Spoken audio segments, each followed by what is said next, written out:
Let me ask you a question that might be put under the umbrella about the American dream, because in many ways you are the embodiment of it. However, this is AOC. Alexandria Ocasio-Cortez, you know her. I imagine, I don't know if you know her personally. I do not. She was born in Queens, I think, right? Or she not Brooklyn. Her advisor says that every billionaire, and you are one of them, is a policy failure, meaning that the capitalistic society that we live in today is improperly structured, and that actually your success and becoming a billionaire is a failure of the system. What do you think of that? It's so un-American to think that way. First off, I'm self-made. As you said, I came from the projects and took advantage of the promise of the country. I'm living proof of the American dream and the aspiration, the magnetism, and then the opportunities that were presented to me.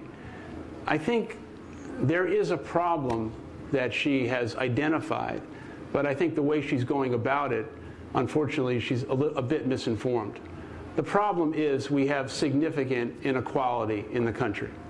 The problem is we have about 40% of American families that literally don't have $400 for a crisis.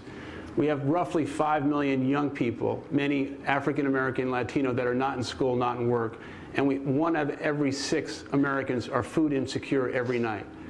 So she's identified issues that have to be fixed, but not to do it in a way that's punitive to people who have succeeded because of the foundation and the gift and the promise of the country. So when President Trump issued a new tax policy that took the corporate tax rate from 35% to 21%, I was with you on television that day and said, I thought this was a terrible mistake, that it was fool's gold, that to reward corporations and not look at it as an opportunity for comprehensive tax reform and give the people who need it the most relief was a tremendous missed opportunity. In addition to that, there's a great opportunity for infrastructure development in America that could create jobs, but specifically in a different way. And the different way is not to think about infrastructure only as roads and bridges. But FDR did something in the 30s where he said electricity should be a right of every American family. High-speed internet should be a right of every American family. And 25% of American families that live in rural America do not have an internet hookup.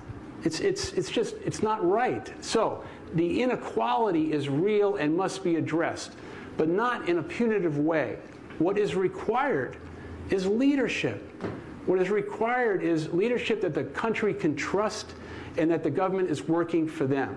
What we have right now is a void of trust in our leaders and a void of trust in our government. And what I'm suggesting is we must take a step back from all of this and realize something. This is not to sound negative, but to be truthful. We can't continue like this. We can't continue to add on to the debt. We can't continue to add on to the inequality. But we can solve these problems if we come together and reimagine the fact that we must change the way we're doing our business. And not that Washington is solely responsible for this, because I do feel that corporate America, the rules of engagement have changed, and businesses must do more for their people and the communities we serve.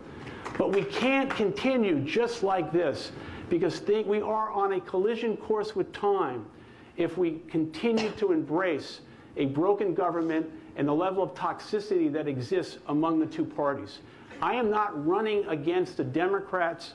I am running, if I run for president, to try and provide a different and a better solution to solve these systemic problems that have been with us for a long time that need to be addressed with truth and honesty and sincerity, and most importantly, a degree of empathy and compassion for the millions of Americans